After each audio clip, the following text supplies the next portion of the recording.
नमस्कार। राजस्थान का इतिहास सिर्फ किलों, महलों और राजा महाराजाओं की कहानियों तक ही सीमित नहीं है।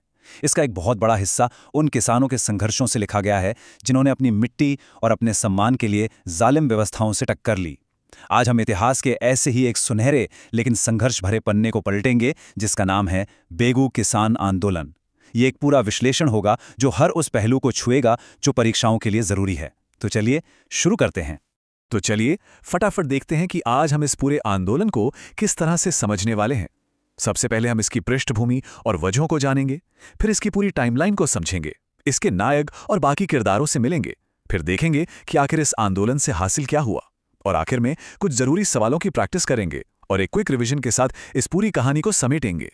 तो सबसे पहले यह समझना होगा कि बेगू आंदोलन की जड़ें कहां थी, इसकी चिंगारी कहां से आई, और जवाब है उस दौर के सबसे प्रसिद्ध और सफल किसान आंदोलन बिजोलिया से। बिजोलिया की आग ने ही बेगू के किसानों के दिलों में उम्मीद और संघर्ष की पहली चिंगारी जलाई थी। तो देखिए, बात सीधी सी है। जब पड़ोस के गांव में कोई अपने हक की लड़ाई जीतता है तो हिम्मत तो आती ही है। बिजोलिया के किसानों ने यह साबित कर दिया था कि अगर संगठित हो जाएं तो सबसे ताकतवर सामंती ताकतों को भी झुकाया जा सकता है। बेगू के किसानों को अब एक रास्ता दिख गया था, एक सफल मॉडल मिल गया था, और वो उस पर चलने के लिए पूरी तरह तैयार थे। चलिए जरा बेगू के बारे में कुछ बेसिक बातें जान लेते हैं। आखिर ये जगह थी कहां? तो बेगू मेवाड़ रियासत का एक प्रथम श्रेणी का ठिकाना था, मतलब एक बहुत ही पावरफुल जागीर। आज ये चित्तौड़गढ़ जिले में पड़ता है। और इस आंदोलन की जो रीढ़ की हड्डी थे वो थे धाकड़ जाति के किसान, जिन्होंने अपने सम्मान के लिए ये लड़ाई लड़ी। अब आते हैं असली मुद्दे पर, मतलब वो वजह जिसके चलते ये पूरा आंदोलन खड़ा हुआ, और वो थी उस वक्त की जालिम सामंती व्यवस्था। सोचकर देखिए, किसान अपनी ही जमीन पर एक तरह से गुलाम बने हुए थे। मेहनत उनकी, फसल उनकी, लेकिन उसका सारा फायदा जागीरदार या ठाकुर ले जाते थे। और ये शोषण कितना भयानक था इसका अंदाजा बस एक नंबर से लग जाएगा। 53, जी हाँ, 53 तरह के अलग अलग टैक्स या लाग बाग किसानों पर लगे हुए थे। मतलब फसल उगाने से लेकर घर में कोई खुशी का मौका हो, हर चीज पर टैक्स। किसानों की कमर तोड़ देने के लिए यह आंकड़ा काफी था। इस टेबल को देखिए, ये सिर्फ शब्द नहीं है, ये शोषण के तरीके थे। लाग बाग मतलब हर छोटी बड़ी बात पर टैक्स। बैठ बेकार मतलब काम करवा लो पर पैसा मत दो, मुफ्त की मजदूरी। और ये लाता कुंता तो सबसे ही ज्यादा अन्यायपूर्ण था। इसमें जागीरदार के आदमी आते, खेत में खड़ी फसल को बस अंदाजे से देखते और लगान तय कर देते। जाहिर है अंदाजा हमेशा किसान के खिलाफ ही होता था। ऊपर से जमीन का लगान तो मनमाना था ही। तो वजहें तो बिल्कुल साफ थीं। अब देखते हैं कि इन वजहों ने आग का रूप कैसे लिया। चलिए आंदोलन के पूरे घटनाक्रम पर एक नजर डालते हैं कि ये आग कैसे और कब कब भड़की। ये जो टाइमलाइन है ना, ये बेगू आंदोलन की पूरी कहानी बयां करती है। 1921 में मैनाल के भेरू-कुंड से एक छोटी सी शुरुआत होती है। फिर 1922 में एक बड़ा समझौता होता है जिसे बोल्शेविक नाम दे दिया गया। और फिर आता है 1923, वो काला साल, जब गोविंदपुरा हत्याकांड होता है। इसके फौरन बाद आंदोलन के मुख्य नेता विजय सिंह पथिक जी को गिरफ्तार कर लिया जाता है। और आखिर में 1925 तक आंदोलन दम तोड़ देता है। अब एक एक करके इन सभी पड़ावों को विस्तार से समझते हैं। साल 1922 में एक पल को लगा कि किसानों की जीत होने ही वाली है। किसानों के दबाव में आकर बेगू के ठाकुर अनूप सिंह ने उनके साथ एक समझौता कर लिया। लेकिन मेवाड़ सरकार और अंग्रेजों के कान खड़े हो गए। उन्हें लगा ये तो बगावत है, तो उन्होंने इस समझौते को बदनाम करने के लिए इसे रूस की क्रांति से जोड़ दिया और नाम दिया बोल्शेविक समझौता। बस इसी बहाने से इसे मानने से साफ इनकार कर दिया।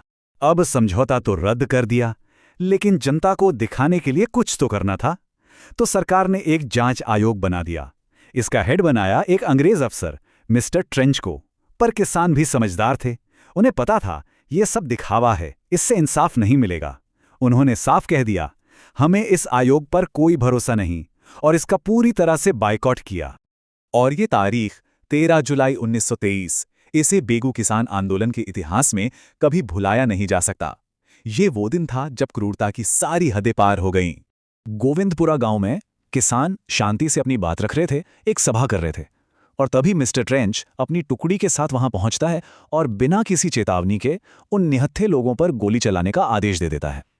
इसी गोलीबारी में रूपाजी धाकड़ और कृपाजी धाकड़, ये दो किसान वहीं शहीद हो जाते हैं। इस हत्याकांड ने पूरे इलाके में जैसे आग लगा दी और आंदोलन को और तेज कर दिया। सरकार समझ गई थी कि जब तक आंदोलन का नेता बाहर है ये आग बुझेगी नहीं, तो उन्होंने सीधा आंदोलन की आत्मा यानी विजय सिंह पथिक जी पर ही वार किया। 10 सितंबर 1923 उन्हें गिरफ्तार कर लिया गया और 5 साल की सजा सुना दी गई। और जब सेनापति ही ना हो तो सेना का बिखरना तो तय था। आंदोलन धीरे धीरे कमजोर पड़ने लगा। चलिए अब बात करते हैं इस कहानी के किरदारों की, क्योंकि कोई भी आंदोलन सिर्फ घटनाओं का जोड़ नहीं होता, वो लोगों से बनता है। कुछ हीरा होते हैं तो कुछ विलन। आंदोलन की कमान भी हाथ बदलती रही। शुरुआत में इसे संभाला राजस्थान सेवा संघ के मंत्री श्री राम नारायण चौधरी ने, लेकिन जब आंदोलन ने जोर पकड़ा तो किसानों ने अपने सबसे भरोसेमंद नेता, जिन्हें राजस्थान में किसान आंदोलनों का जनक कहा जाता है, विजय सिंह पथिक जी से गुहार लगाई और उन्होंने ये जिम्मेदारी बखूबी निभाई। नेताओं के अलावा ये 3 चेहरे भी इस कहानी के केंद्र में हैं। पहले ठाकुर अनूप सिंह, जिनके जुल्मों के खिलाफ ही ये सारी लड़ाई थी। दूसरे रूपाजी और कृपाजी धाकड़, वो शहीद जिनकी कुर्बानी इस आंदोलन की अमर गाथा बन गई। और तीसरे मिस्टर ट्रेंच, वो अंग्रेज अफसर जो सरकारी दमन का चेहरा बन गया। यहाँ पर 1 मिनट के लिए रुकते हैं। अगर इस तरह से इतिहास को समझना अच्छा लग रहा है तो हमारे इस प्रयास को सफल बनाने के लिए चैनल को सब्सक्राइब करना ना भूलें। और हाँ, सारे नोट्स और अपडेट्स के लिए हमारे टेलीग्राम चैनल से भी जरूर जुड़ें। चलिए अब आगे बढ़ते हैं। तो इतनी लड़ाई, इतनी कुर्बानियों के बाद आखिर मिला क्या? बेगू आंदोलन का नतीजा क्या निकला और आज हम इसे क्यों याद करते हैं? चलिए जानते हैं। इस आंदोलन की जीत छोटी नहीं थी। सबसे पहले तो 53 में से 34 तरह के नाजायज टैक्स खत्म हो गए, ये बहुत बड़ी राहत थी। दूसरा, बैठ बेगार जैसी गुलामी की प्रथा खत्म हुई। लेकिन इसका सबसे बड़ा असर पैसों का नहीं था, बल्कि सोच का था। किसानों के अंदर एक राजनीतिक चेतना जागी, उन्हें अपने हक का एहसास हुआ। और बेगू की इस सफलता ने राजस्थान में दूसरे आंदोलनों के लिए भी हिम्मत का दरवाजा खोल दिया। चलिए, अब तक हमने जो भी पढ़ा, जो भी समझा, उससे परखने का समय आ गया है। देखते हैं कि परीक्षाओं में यहाँ से कैसे सवाल बनते हैं और हम कितने तैयार हैं। ये सवाल पहले की एक परीक्षा में पूछा जा चुका है। सवाल है, ट्रेंच आयोग का गठन किस किसान आंदोलन के संदर्भ में किया गया था? ऑप्शन है बिजौलिया, बेगू, बूंदी या अलवर। थोड़ा सा जोर डालिए दिमाग पर, अभी हमने इस पर बात की है। और इसका सही जवाब है ऑप्शन बी, बेगू आंदोलन। बिल्कुल, हमने अभी अभी पढ़ा था कि सरकार ने दिखावे की जांच के लिए ही मिस्टर ट्रेंच की अध्यक्षता में ये आयोग बनाया था, जिसका किसानों ने पूरी तरह से बहिष्कार किया था। अगला सवाल देखते हैं, ये भी बहुत महत्वपूर्ण है। गोविंदपुरा हत्याकांड में कौन से 2 किसान शहीद हुए थे? ऑप्शन ध्यान से देखिए। नानजी और ठाकरी पटेल, रूपाजी और कृपाजी धाकड़, रामनारायण और विजय सिंह, या फिर अनूप सिंह और अमृतलाल। एकदम सही जवाब। इसका उत्तर है ऑप्शन बी, रूपाजी और कृपाजी धाकड़। इनका नाम और इनका बलिदान बेगू किसान आंदोलन की पहचान है। एक और सवाल, मेवाड़ सरकार ने बेगू के ठाकुर और किसानों के बीच जो समझौता हुआ था, उसे क्या नाम दिया था? गांधीवादी समझौता, शाही समझौता, बोल्शेविक समझौता या किसान समझौता? ये एक तरह का ट्रैप क्वेश्चन है, ध्यान से सोचिए। हाँ, तो इसका सही जवाब है सी, बोल्शेविक समझौता।